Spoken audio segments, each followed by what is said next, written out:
Presidential candidate Bernie Sanders is visiting several HBCUs, but not A&T. Stay tuned to find out why.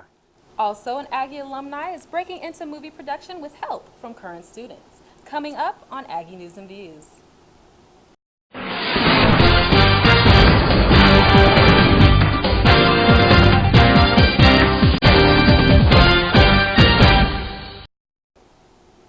Hello, and thank you for tuning in to Aggie News and Views. I'm Misha Caldwell. And I'm Jaquez Spivey.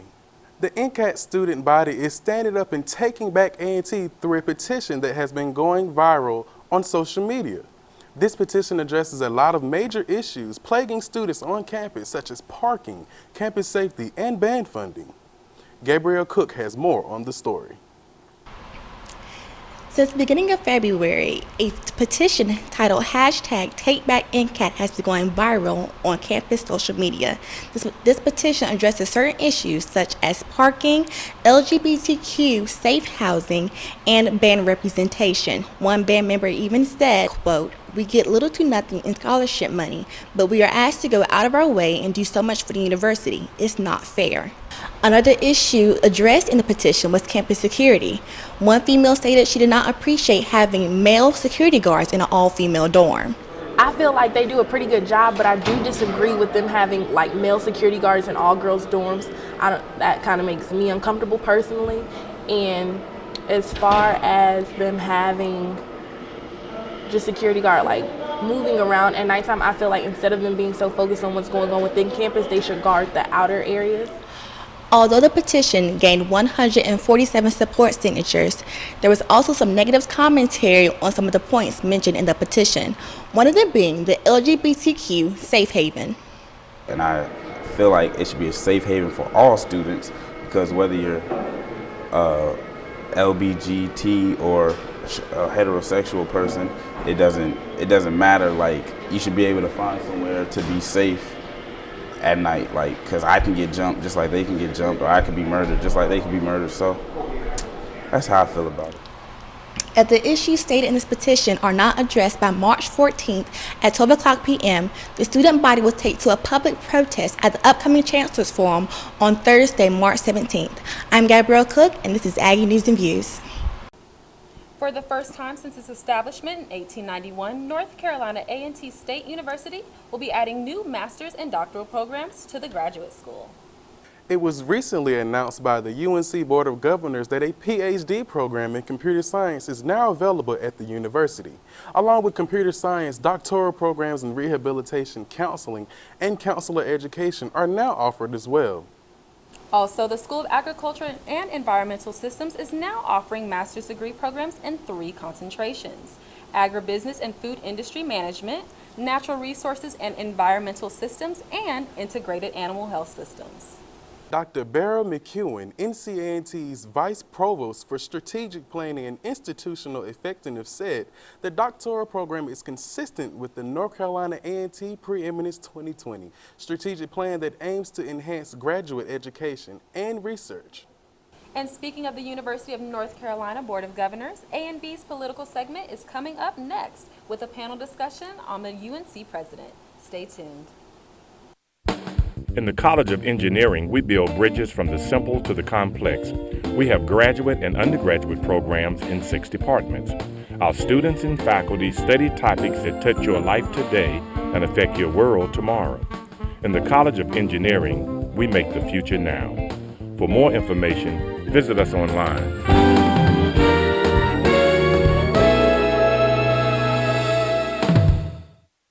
Hello, I'm Arlette Hawkins with A&V's political segment. First off, in today's segment, North Carolina's congressional voting map has been redrawn based on the racial content found in 2 districts. This could lead to a delay in the March 15th primary. Normally, the lines are redrawn every 10 years, but due to too many black voters in the state's 1st congressional district, the state lawmakers had to make a change.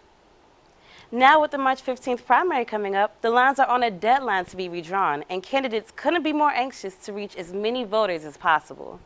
Specifically, the black vote is one to watch for, as some believe Democratic candidate Hillary Clinton won't be able to grasp. A&V's own Tyrone Littman went out to hear students' opinion on Hillary Clinton and the black vote. This year's presidential election race is certainly now heating up. Black voters who were first in support for Hillary Clinton are now shifting over to Bernie Sanders. I got the opportunity to chat with a few students here, and they shared their perspectives on to see if Hillary Clinton has their interests. Let's take a look. She's very inconsistent on what agenda she's trying to push. She's basically saying anything to get a vote, basically. No, she doesn't. I'm more leaning toward the Bernie Sanders side. Yeah, I've been watching a few debates and I like his stance on a few things, so yeah. I think she will because she cater more to black people, and I think a lot of black people don't like Trump. I do think Hillary Clinton would get the black vote because I feel like African American females will probably vote for her because she's a female, and African American females want to see a female in office, females in general, so that's probably why. Mainly it's because of the incarceration law that was put out because it was her and Bill Clinton. And right now it just seems like she's switching up when it comes to us black folks. So it's either she wants to put us in jail or she don't.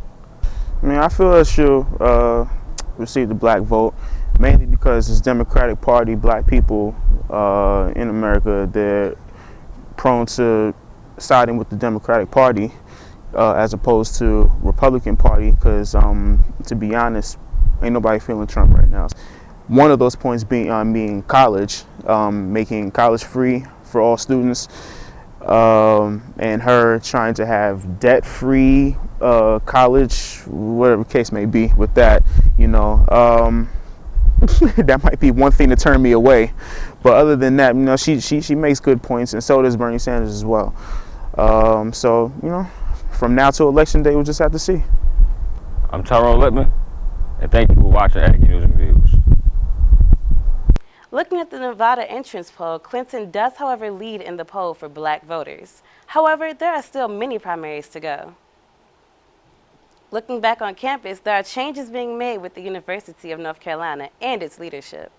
AMV's own Marilyn Parker is here on set with a panel discussion to tell us more. Marilyn? The UNC Board of Governors will appoint Margaret Spellings as its new president. Spellings is well known for serving as the president of the George W. Bush Presidential Center and a variety of positions within the Bush administration.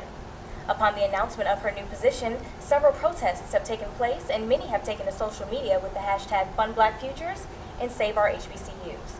The NAACP has even requested for public record as to why former President, Democrat Tom Ross, is being replaced by a Republican-dominated board.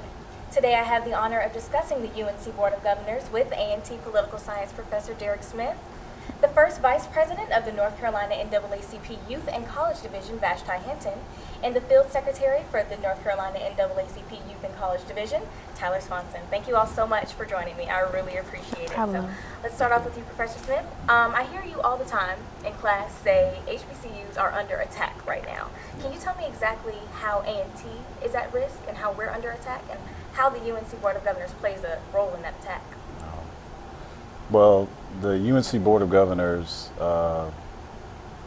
has pursued specific policy directives which place all HBCUs under attack. The NC Gap plan in cahoots with the North Carolina General Assembly is designed to shift students from specifically HBCUs into the community college. We think it's going to have a profound impact on the HBCUs because of who we serve. Okay. And without the ability to replace the enrollment, it's going to have a profound impact on enrollment, and in schools which are always using retention as a metric, this will have a negative impact on HBCUs. There's also this proposal which is coming out of Raleigh and from the Board of Governors is considering to lower tuition to $500 a semester, I believe it is. And then as long as the school changes its name from, say, Fayetteville State University, Elizabeth City State University to maybe UNC Fayetteville or something like that. And it's also a diversity thing. They want changes in the demographic makeup of these institutions. And UNC Pembroke is also target. There have been discussions that HBCUs, NCCU, and North Carolina A&T are not part of this discussion as the two largest HBCUs, but there's also been some discussion that they should be considered at least at a later date. Okay. And now to you, Vashti. So as a student, do you often encourage other students to protest? Absolutely, absolutely. Like you heard Smith say in class all the time, power conceives nothing without demand. So I think it's very important. I said that right? I think it's very important for us to make demands what we want. And if protest is a method that we use, so be it. But that's not the only method we use, of course. We write letters, we request meetings, we do we lawsuits, different things that we do to make sure people hear us, because we are students, and sometimes I feel like people don't take us serious enough. They don't understand that we understand what you're trying to do. Just because we're in college or we're not 40 plus years old, we didn't attend some Ivy League school, and now we want to, destroy the world. We don't understand what you're doing. We know what you're doing. So we're paying attention, and we're hip to what's happening, and we're going to do something about it. So yes, absolutely, I encourage students to definitely protest. Always be heard.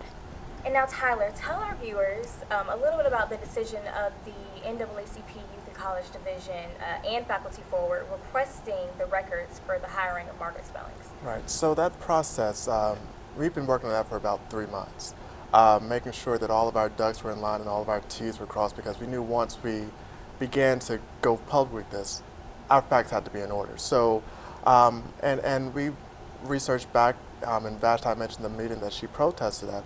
They actually violated their open meetings rule. So that's also in our request as well, because when they disperse onto those private meetings, no one knows what's being said. No one was aware of the instant firing of Tom Ross and the decision to just, choose Margaret Spelling. So we wanted to know what was in those documents. So yesterday, the Youth and College Division led that protest and that charge, that press conference rather.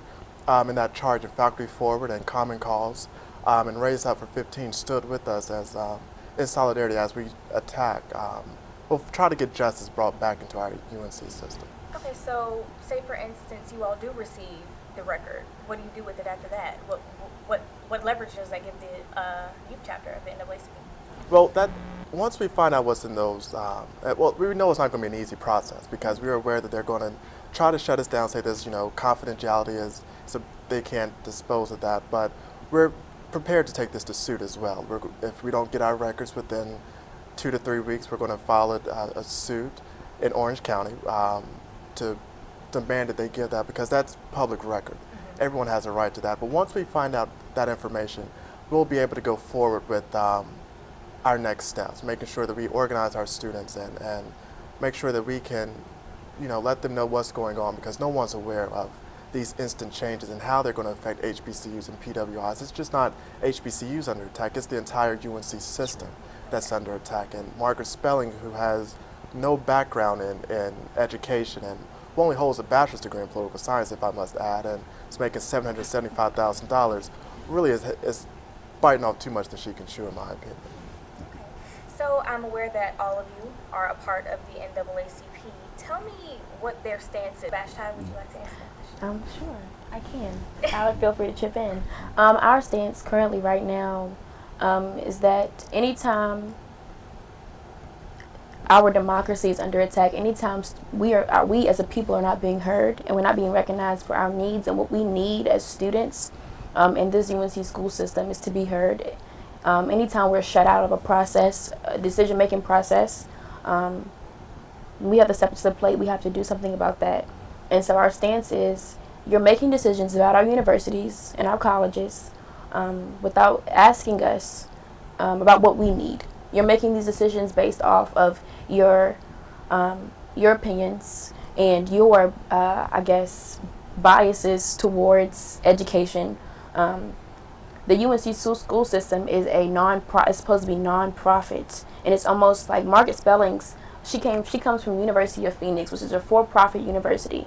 So they're putting a woman who was over a for-profit university, over a non-profit entity, over a non-profit school system, and that's just absolutely contradictory in my mind, because it's like you're bringing in a woman whose mind is very business oriented. And when I say that, I mean in the fact of like she's not really concerned about us. I don't feel like she's going to be concerned about our well-being, our education, making sure we have the resources that we need, making sure we have the teachers that we need, the funds that we need. And one thing I do know, and I feel like it's happening, I don't know if people haven't been paying attention, but funding for HBCUs has been getting cut every year. It's been getting cut. And when she takes over, I guarantee you funding will be cut. So our stance is that we want to be heard first and foremost. Secondly, we do not want Margaret Spellings as the president of our UNC school system. And lastly, we want to charge our chancellors and these people who are supposed to represent us to be more vocal about what's happening, and to ensure that we as students have a space to speak up about what we see happening, because we're shut out of that process a lot of times, and that's not okay. Would you like to add on to that, Tyler? Well, we have a very saying in Tarzan, we have no permanent enemies, no permanent friends, just permanent solutions. And this is a major issue. If you look at her background in general, not only does she view students as customers, she's anti-LGBTQ, she's she's just anti-democracy in a sense. And the little waterworks that she gave at the last retreat, we got to cut through that. She wants to hold students accountable. We want to hold her accountable as well. So we're prepared to take this and fight this as long as we have to, just to make sure that they understand that education is not for sale here in North Carolina. So lastly, and you all feel free to chime in on this as well, what exactly is next for A&T, and what do A&T students need to do to become more informed, and especially with the decision that the Board of Governors just made? I mean, by March 1st, when she takes her seat, are we going to be the South Campus of UNCG? Like, what's up? I believe the first step that needs to happen for A&T students, first of all, is to open their eyes and start paying attention. I think slowly but surely students are becoming more conscious and more aware of what's happening. Of course, because of professors like Derek Smith, we love him. But of course, like just becoming more aware of what's happening around you. The world is constantly changing, and it's not getting better; it's getting worse. And if we continue to sit and be idle and just choose to close our eyes or not pay attention, the issues are going to continue to perpetuate themselves. So I'm always challenging our students, whether it's in class, when in passing, when I'm talking to them, to speak out. If you see something wrong, say something. And the first step starts in your campus. The first step is right here on your campus, starting to speak out about things that you see that you don't like or that needs to be changed. A lot of times when things go wrong, we sit here and we just say, okay, I guess it is what it is. But no, we don't have to accept that. But this UNC Board of Governors issue is huge. I'm going to continue to do what I've been doing, which is talking to students about this, and continue to get other students on board with making other students aware of what's happening. Because when she becomes president next month, if she does, next week. Yes. Oh my gosh! Please Time stop. Is flying. Time is flying. Next week, it's going to be. I feel like within the next 5 years, it's going to be some major changes. And not in the next 5 years, probably the next year, it's going to be some major changes in the UNC school system.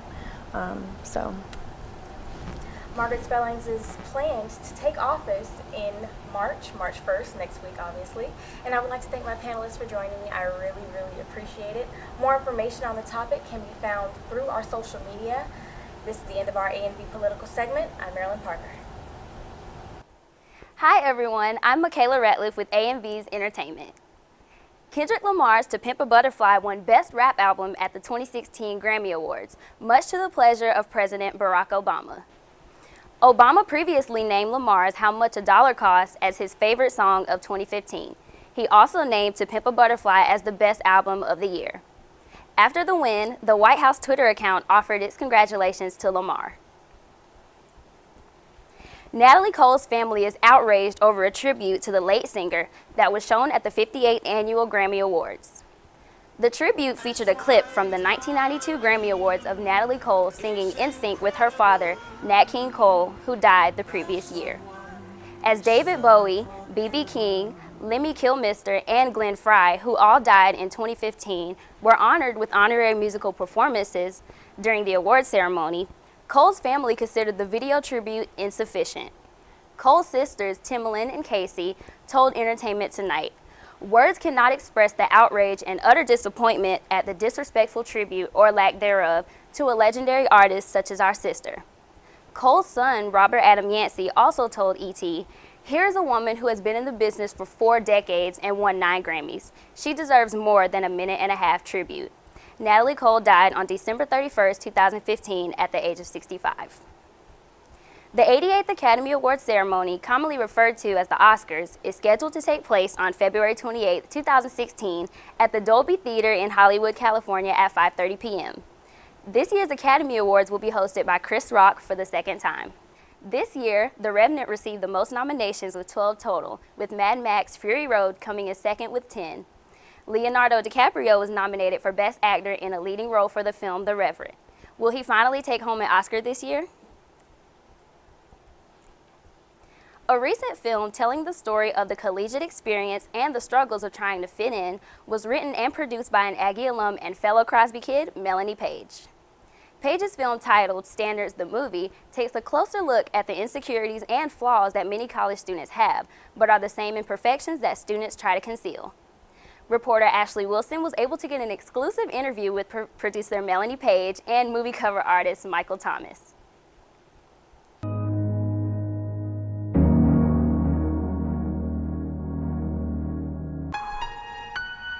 Black.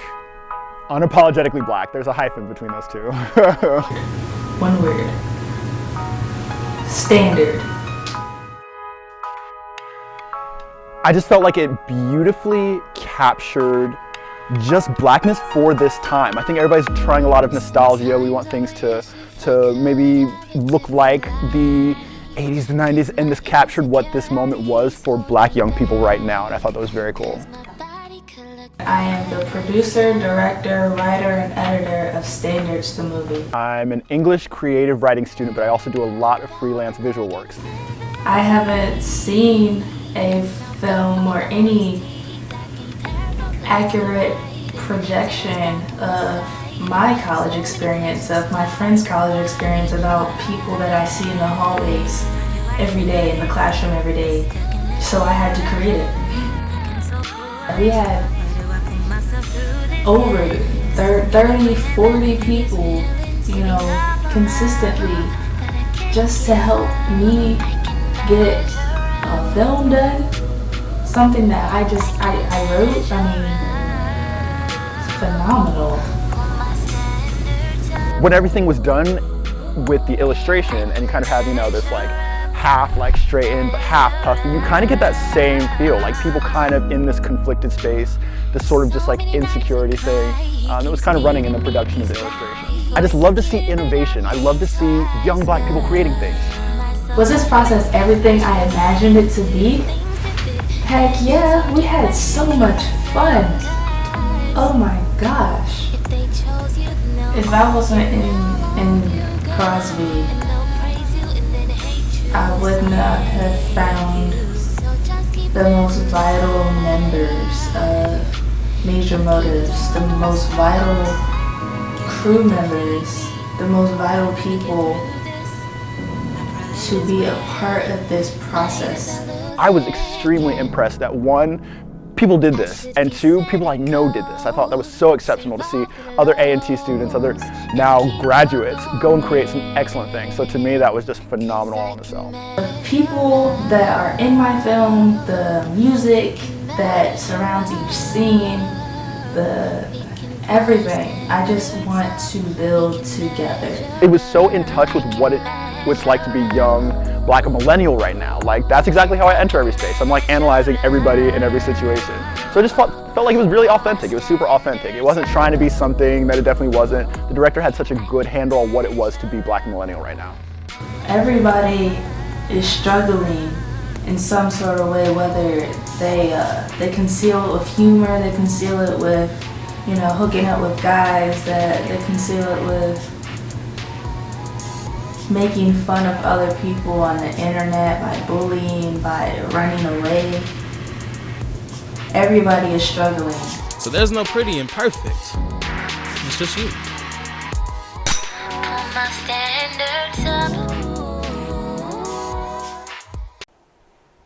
Here at Aggie News and Views, we are so proud of you, Melanie. Congratulations on such a tremendous accomplishment.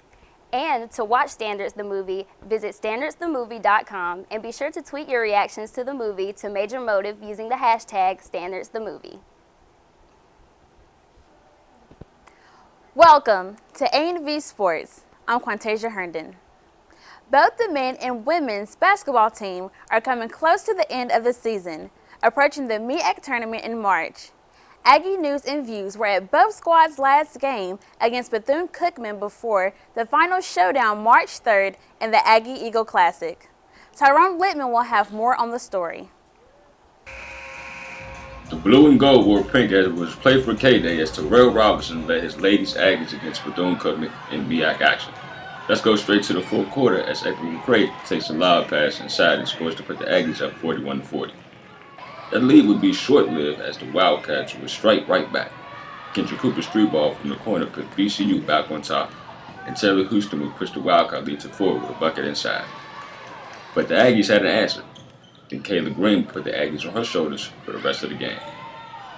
Off the inbounds, little baseline runner would pull the Aggies even, but Green was far from finished. After Adriana Nazario's free throw put the Aggies in front, Ava McCray made her presence known in the paint as she pushed the Aggie lead to 3. McCray finished with 16 points and 11 rebounds. Then it was Kayla Green time. A pull-up jumper in the lane increased the Aggies lead as Green finished with the game high and career high 22 points. The nail in the coffin for the Wildcats was his three ball from the sophomore that sent the dog pound dancing.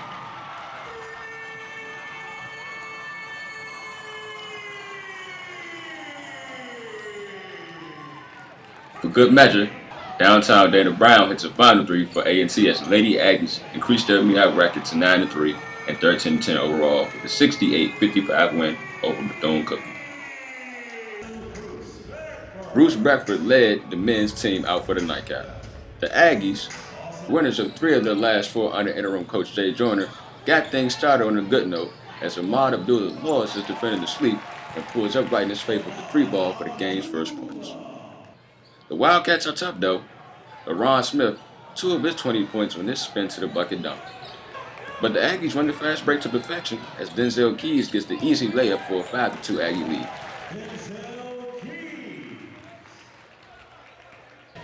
Bethune ties it up as Ricky Johnson knocks in a 3. Bruce Beckford drives to the hoop from the foul line and muscles it in as he gets hot and converts a 3-point play the old-fashioned way. Eddie Agariba had a dominant game for the Aggies. After the neat dish inside, he picks up the loose ball for a little floater.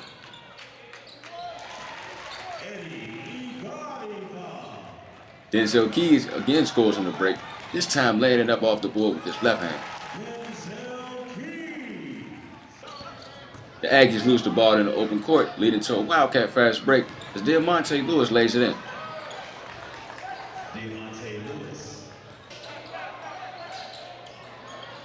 Eddie the Eagle soars to block the Wildcat shot, leading to a run-out three-pointer for Sam Hunt.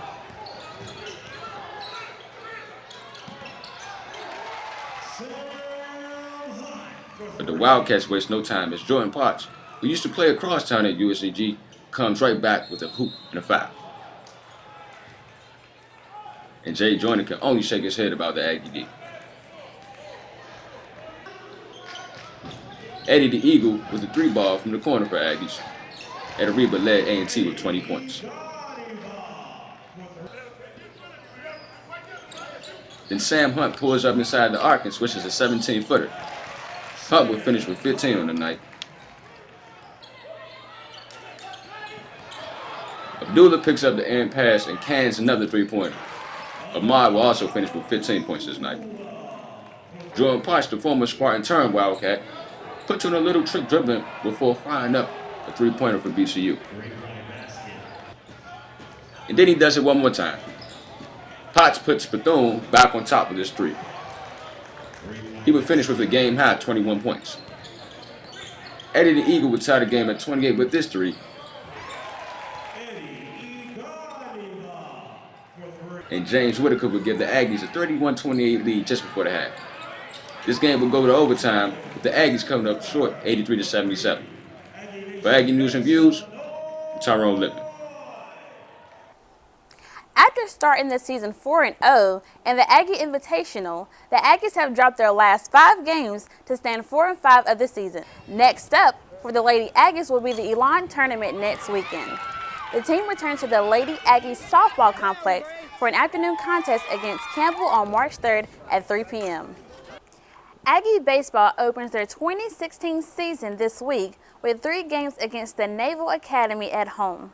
The Aggies lost a homestand against Navy, but hope to get on the winning track with 13 of their 14 contests at the Venerable War Memorial Stadium. A&T football coach Rod Broadway announced the defending Black College National Champion Aggies 2016 schedule. In addition to their traditional MEAC opponents, they open the season at home against St. Augustine's and also will face off against Kent State and Tulsa. As always, the Aggies will end their regular season against rival North Carolina Central and the Aggie Eagle Classic. I'm Quantasia Herndon. This is A&V Sports. Stay tuned. Welcome back, and thank you for staying here with us at Aggie News and Views. Financial aid season is here, and the free application for federal student aid is now available to students. Students are encouraged to fill out their application by March the 1st to be considered for the maximum value of need-based awards. Congresswoman Alma Adams visited A&T to discuss financial issues and ways that students can prevent them. Although many students did not attend, Congresswoman did not fail to give her financial background. North Carolina A&T State University held its semi-annual career fair where students and alum had the opportunity to meet with various companies and prospective employers. Our reporter Amanda Crumbly was on the scene to capture the event. Let's take a look. Thank you, guys. I'm here at North Carolina A&T's Spring 2016 Career Fair, where students and alum had the opportunity to meet with various companies. Here at the Career Fair, I plan to pursue my goal to be an industrial production manager for a sustainability company. Within that, I think the Career Fair would actually help me because they have a lot of sustainability companies coming through, as long as with engineer companies as well. Company representatives were impressed with the drive and passion from A&T students. It's been a real pleasure getting a chance to meet a lot of the bright minds that are here graduating, looking for internships, looking for full-time positions. Got to talk to some wonderful people, both in the information services area, engineering areas, and it was just really, really great. Very top, bright college students. Your school is well represented in the fact that the student body is performing outstanding, you know, in all of the STEM degrees, the chemical engineering, the industrial engineering, mechanical engineering, electrical engineering, and even the business majors have been very impressive. We loved meeting all the students. We loved the awesome personalities and the great skills that they brought to the table, and we're excited to be back next year. For tips on how you can be successful at the next career fair, visit www.ncat.edu. I'm Amanda Crumbly with Aggie News and Views. Thanks, Amanda. This past weekend was Super Saturday, a day dedicated to the next generation of resident assistants. However, we get a chance to see who works in the housing and residence life and what they mean to students. Our very own Aggie News and Views reporter Dominique Moody talked with Frederick Stocks, whose joyful personality provides a breath of fresh air on a day-to-day basis for those who come in contact with him.